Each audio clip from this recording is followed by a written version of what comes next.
Samsung ने अपना Z Fold 7 India में लॉन्च कर दिया है और लगभग 2 लाख के आसपास ये स्मार्टफोन आता है। अगर आप लोग 2 लाख रुपए देने जा रहे हैं तो उससे पहले वीडियो देख लीजिए, क्योंकि आपको बताने वाला हूँ आज की वीडियो में कि क्या-क्या अपग्रेड्स आपको दिए गए हैं Z Fold 6 से Z Fold 7 के अंदर। ये वाली वीडियो मैं थोड़ी-सी अलग करके बना रहा हूँ। मैं सोच रहा हूँ कि रिव्यू और अनबॉक्सिंग तो सभी कर रहे हैं, बट मैं इस वीडियो में सिर्फ आज वही पॉइंट्स आपको बताऊँगा जहाँ पे आपको अपग्रेड्स देखने के लिए मिला है। फिर आप लोग खुद ही अंदाज़ा लगा सकते हैं कि क्या सच में आपको अपग्रेड करना चाहिए। अगर आपके पास Z Fold 6 है, आप सोच रहे हैं अपग्रेड करने की, तो पहले वीडियो देख सकते हैं। हेलो दोस्तों, मेरा नाम रोहित, स्वागत है आप सभी का एक और लेटेस्ट टेक वीडियो में।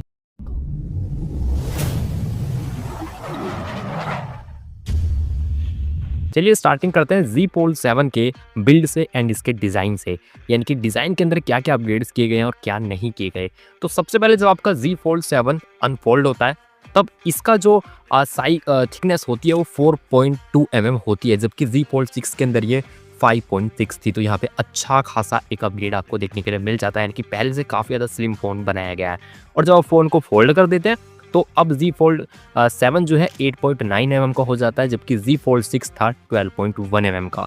तो आप देख सकते हैं अच्छी खासी थिकनेस यहाँ पे की गई है फ़ोन की, यानी कि काफ़ी अच्छा खासा थिक और स्लिम फ़ोन आपको देखने के लिए मिल जाता है। Z Fold 7 के अंदर आपको 215 ग्राम वेट देखने के लिए मिलता है और Z Fold 6 के अंदर ये था 239 ग्राम, यानी कि यहाँ पे भी वेट को कम किया गया है। सिंपल सी बात है, जब फ़ोन का आप थिकनेस कम कर रहे हैं, उसको स्लिम कर रहे हैं, तो फ़ोन का वेट भी कम ही होगा। तो फ़ोन का वेट कम हो चुका है, तो ये अच्छी बात है। आपको थोड़ा बल्कि हाथ के अंदर नहीं फील होने वाला पहले की तरह।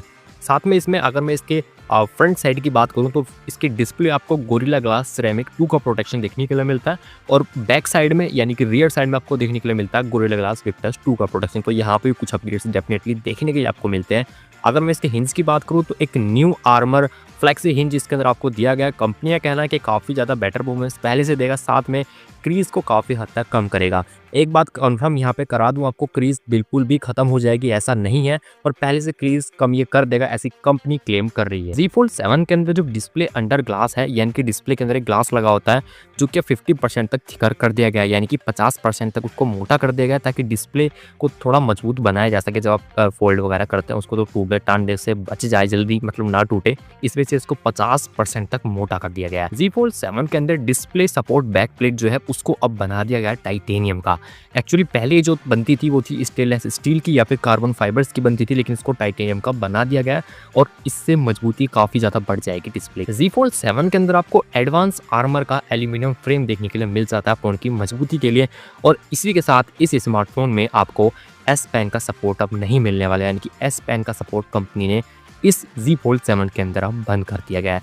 तो डिज़ाइनर बिल्ड को लेके ये सारे अपडेट्स थे जो कि हुए हैं यहाँ पे। अब यहाँ पे मैंने आपको बताया, मेरे हिसाब से यहाँ पे कंपनी ने अच्छे अपडेट्स किए हैं, बट आप लोगों को ओपिनियन में जानना चाहूँगा, कमेंट करके बताना कमेंट बॉक्स में। और अब चलते हैं बाकी स्पेक्स की तरफ, देखते हैं और अदर सेक्शंस के अंदर कंपनी ने क्या-क्या अपडेट्स यहाँ पे किए हैं। स्पेक्स के बारे में बताने से पहले एक बात कंफर्म करा दूं, मैं यहाँ पे सिर्फ वही स्पेक्स आपको बताऊंगा जिनमें अपडेट्स किए गए हैं। सभी स्पेक्स नहीं बताने वाला हूँ, वो तो आपको रिव्यू वाली वीडियोस में मिल ही जाएंगे, बट मैं वही चीज़ें कवर करने वाला हूँ जो कि यहाँ पे अपडेट्स आपको देखने के लिए मिलते हैं, जिसमें ज़्यादा मेजर्स अपडेट दिए गए हैं। तो सबसे पहले बात करते हैं डिस्प्ले की। यहाँ पे मेजर अपडेट दिया गया है इसके साइज के अंदर। अभी के टाइम पे जो Z Fold 7 आया है, इसका जो साइज है, अगर मैं बात करूँ इसकी कवर डिस्प्ले का, तो वो 6.5 इंचेस का है, लेकिन Z Fold 6 के अंदर ये 6.3 इंचेस का था। वहीं पर अगर मैं बात करूँ इसकी मेन डिस्प्ले की, तो अभी का साइज यानी कि Z Fold 7 का साइज 8 इंचेस का है, पहले ये 7.6 इंचेस का था। तो यहाँ पे डेफिनेटली एक बड़ी डिस्प्ले आपको देखने के लिए मिल जाएगी। और अगर आप दोनों फ़ोनों को ऐसे साइड बाय साइड रखेंगे तो आपको एक डिफरेंस और मिलेगा। Z Fold 7 को जो आप इसको फोल्ड कर देते हैं, जो इसकी कवर डिस्प्ले है वो आपको थोड़ी चौड़ी देखने के लिए मिलने वाली है। चौड़ी का मतलब ये है, पहले लोग कहते थे भाई फ़ोन लंबा ज़्यादा लेकिन चौड़ा कम है तो ऐप चलाने में मज़ा नहीं आता, पूरे फिट नहीं आते, लेकिन अब क्या है, उसको थोड़ा सा चौड़ा कर दिया गया तो देखने में भी अच्छा लगता है। जब आप फ़ोन को फोल्ड करके भी चलाएंगे तो ज़्यादा दिक्कत परेशानी आपको अब पहले के मुकाबले नहीं आने वाली। उसी के साथ अगर बात करूँ मैं इसके कवर जो इसकी मेन डिस्प्ले है वहाँ पे जो कैमरा था, यानी कि जब आप फ़ोन को अनफोल्ड करते हैं वहाँ पे जो कैमरा होता है उसमें बहुत बड़ा मेजर अपडेट किया गया है। पहले वो अंडर डिस्प्ले था Z Fold 6 के अंदर, यानी कि डिस्प्ले के अंदर लगा था, लेकिन उसको अब एक पंच होल में कन्वर्ट कर दिया गया है Z Fold 7 के अंदर। इससे बेनिफिट क्या होगा? इससे बेनिफिट ये होगा कि फ़ोटो पहले से ज़्यादा क्रिस्टल क्लियर आने वाले हैं। ये सबसे बड़ा एक मतलब पॉइंट है कैमरे के लिहाज से। जब आप फ़ोन को अनफोल्ड करते हैं और इसकी मेन डिस्प्ले से फ़ोटो लेते हैं, उस सेल्फी लेते हैं वहाँ से, तो डेफिनेटली ये एक अच्छा अपडेट है, क्योंकि जब फ़ोन की डिस्प्ले के अंदर कैमरा होता है तो चांसेस होते हैं कि परफॉर्मेंस पूरी तरह से वो अपनी निकाल के ना दे पाए। लेकिन अब एक पंच होल बना दिया गया है कैमरे को, तो अच्छी खासी परफॉर्मेंस कैमरा आपको अब देने वाला है। Z Fold 7 के अंदर कंपनी ने प्रोसेसर में भी एक अच्छा अपग्रेड किया है। अब आपको देखने के लिए मिलता है स्नैपड्रैगन 8 एलीट, और पहले ये स्नैपड्रैगन 8 Gen 3 था। तो ये डेफिनेटली अपग्रेड बनता भी इसलिए है क्योंकि उस टाइम पे 8 Gen 3 ही था, तो वो लेटेस्ट दिया था, उन्होंने गलती इनकी भी नहीं है। और अब 8 एलीट है तो इन्होंने वो वाला दे दिया है। तो अच्छी बात है, परफॉर्मेंस काफ़ी ज़्यादा इंक्रीज हो जाएगी एकदम से, क्योंकि प्रोसेसर काफ़ी ज़्यादा बेटर अब इसमें दे दिया गया है। अगर मैं रैम एंड इंटरनल स्टोरेज की बात करूँ तो अभी के टाइम पे आपको 2 इसमें रैम देखने के लिए मिलेंगी एक्चुअली, एक 12 GB और एक 16 GB के अंदर। लेकिन अगर हम Z Fold 6 की बात करें तो वहाँ पे सिर्फ रैम 12 GB ही मिलती थी, आप उसको नहीं बढ़ा सकते थे, सिर्फ वही वेरिएंट था 12 GB का। लेकिन अब 16 GB वाला भी ऐड कर दिया गया है। अगर इसके हम सॉफ्टवेयर की बात कर ले, देखिए सॉफ्टवेयर में भी डेफिनेटली अपग्रेड तो बनता ही है, क्योंकि जब उस टाइम ये आया था तो उस टाइम कुछ और सॉफ्टवेयर था। लेकिन मतलब जब Z Fold 6 आया था तो थोड़ा पुराना सॉफ्टवेयर चल रहा था।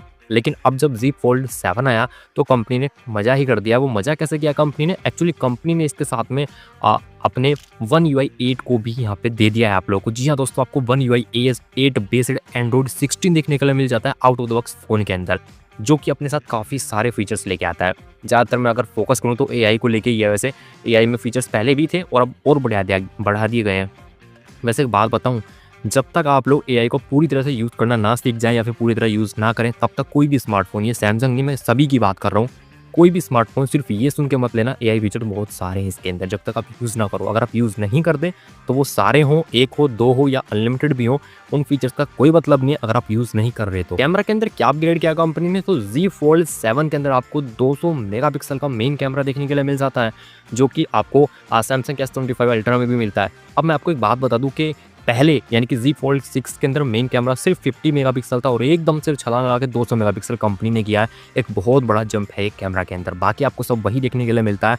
एक चेंज हो रहा है कैमरा के अंदर, जो आपका अब मेन डिस्प्ले है, जब फ़ोन को आप अनफोल्ड करते हैं, वहाँ पे जो कैमरा सेटअप है पहले 4 मेगापिक्सल था, उसको 10 मेगापिक्सल कर दिया गया है। तो आप खुद ही अंदाज़ा लगाइए इस बात से कि कैमरा क्वालिटी कितनी इंक्रीज़ होगी वहाँ पे। पहला वहाँ पे चेंज ये किया गया कि जो अंडर डिस्प्ले था उसको पंच होल में कर दिया गया, तो ये एक अपग्रेड है। दूसरी बात, उसको 4 मेगापिक्सल से बढ़ा के 10 मेगापिक्सल कर दिया गया है। तो फोटोज़ के अंदर आप मज़ा आपको आने वाला, काफ़ी अच्छे फोटोज़ आई होप आपको देखने के लिए मिलेंगे उस वाले सेल्फी कैमरा से भी। और अगर इसके कुछ अदर स्पेक्स की मैं बात करूँ तो वहाँ पे कुछ चेंजेस दिए गए हैं। जैसे कि अगर वाईफाई की बात करूँ, पहले 6E मिलता था Z Fold 6 के अंदर, लेकिन अब Z Fold 6 के अंदर इसको वाईफाई 7 कर दिया गया है। ब्लूटूथ वर्जन की बात करूँ तो उसको भी डेफिनेटली अपग्रेड किया गया है। पहले आपको 5.3 का मिलता था, उसको 5.4 कर दिया गया है। बाकी चीज़ें तो फिंगरप्रिंट सेंसर साइड माउंटेड दिया गया, और फिर स्टूडियो स्पीकर्स तो वैसे देखने के लिए मिल जाते हैं, और IP रेटिंग IP48 की मिलती है, यानी कि उसमें भी कोई अपग्रेड यहाँ पे नहीं किया गया। अब बात कर लेते हैं इसके प्राइस की। तो इसका जो बेस वेरिएंट आपको देखने के लिए मिलता है 12,256 का मिलता है, 1,74,999 रुपये। दूसरे वेरिएंट देखने के लिए मिलता है 12,512 का, जिसका प्राइस है 1,86,999 रुपये। तीसरा variant 16 GB RAM 1 TB storage का है, जिसका प्राइस है 2,10,999 रुपये। ये मैंने आपको सभी वो अपडेट्स बताए हैं जब आप एक फ़ोन खरीदने जाते हैं कि भाई मेरा पुराना हो गया, नया वर्जन आ गया है, उसको ले लेता हूँ। जब आप नया मॉडल लेने जाते हैं किसी भी स्मार्टफोन का, तो आप देखते हैं अपडेट्स क्या है। तो मैंने आपको ये वो मेजर अपडेट्स बताए जिनको देख के आप ये डिसीजन ले सकते हैं आपको अपना फ़ोन अपग्रेड करना है नहीं करना। लेकिन यहाँ as a tech influencer, as a tech YouTuber होने के नाते, आपका भाई होने के नाते एक आपको सजेशन थोड़ा सा देना चाहता हूँ मैं। ये स्मार्टफोन जो बना है, या फिर जो Z Fold 7 Flip 7 जो भी है ना, ये स्मार्टफोन भैया ये स्टूडेंट्स के लिए, नॉर्मल लोगों के लिए नहीं है।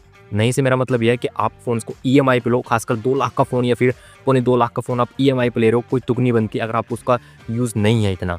मतलब यूज़ से मेरा मतलब ये है कि देखिए, मैंने काफ़ी लोगों के सुना है, मतलब उनके मुंह से जो यूज़ कर रहे हैं इन फोल्ड फ़ोन्स को, वो ये कहते हैं कि भाई शुरू में शौक होता है थोड़ा खोल के चलाने का, ये सब करने का, लेकिन वो धीरे धीरे समय के साथ शौक कम हो जाता है और फिर फ़ोन को खोलना भी छोड़ देते हैं। लोग क्या करते हैं, जो कवर स्क्रीन है वहीं से चलाने लगते हैं। और अब तो कवर स्क्रीन और बेटर कर दी है, उसको थोड़ा चौड़ा कर दिया, अब तो शायद पता नहीं कितनी बारी खोलेंगे फुल स्क्रीन में।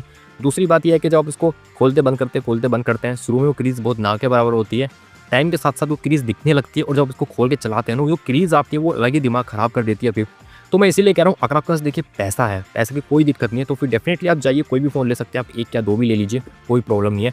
लेकिन मैं सिर्फ इतना कहना चाहता हूँ, अगर आप एक स्टूडेंट हैं, नॉर्मल यूज़र हैं, तो आप सिर्फ शौक के लिए, दिखाने के लिए इस फ़ोन को प्लीज़ ना लें, क्योंकि बहुत महंगा है और मुझे नहीं लगता कि वर्थ इट होगा आपके लिए कम से कम, क्योंकि आप उसको ऐसे यूज़ नहीं कर पाओगे। और जो बड़े लोग भी इस फ़ोन को लेंगे, बड़े से मेरा मतलब ये, इनके पास पैसे हैं, इतने पैसे हैं कि एकदम से जाके 2 लाख रुपए दें और फ़ोन ले लें। वो भी इसका कुछ मेजर ऐसा यूज़ नहीं करने वाले भाई, है ना? क्योंकि अब वीडियो एडिटिंग में आई थिंक इसमें अगर आप करेंगे तो वो मज़ा नहीं आएगा, हाथ में फिट नहीं बैठेगा, थोड़ा बड़ा फ़ोन है फिर वो छोटे भी होगी और बाकी कितने टास्क इसमें कर सकते हैं, मेरी समझ से बाहर है चीज़ें। बट फिर भी अगर आपके पास पैसा है तो परचेज़ कर लीजिए, और अगर मेरी बात समझ में आई हो, मुझसे आप रिलेट करते हो तो कमेंट करके बताना कमेंट बॉक्स में। आज की वीडियो में सिर्फ इतना ही। वीडियो कैसी लगी कमेंट करके बताना। वीडियो को पसंद आए तो लाइक कर देना यार। चैनल पर नहीं हो सब्सक्राइब करना बनता है, पुराने भी हो तो, क्योंकि पुराने लोग ऐसे हैं वीडियोस को डेली देखते हैं, सब्सक्राइब नहीं करते। सब्सक्राइब कर लो, पैसे नहीं लगते सब्सक्राइब करने के। मिलूंगा आपसे ऐसी किसी नेक्स्ट पैक वीडियो में, तब तक के लिए जय हिंद एंड वंदे मातरम।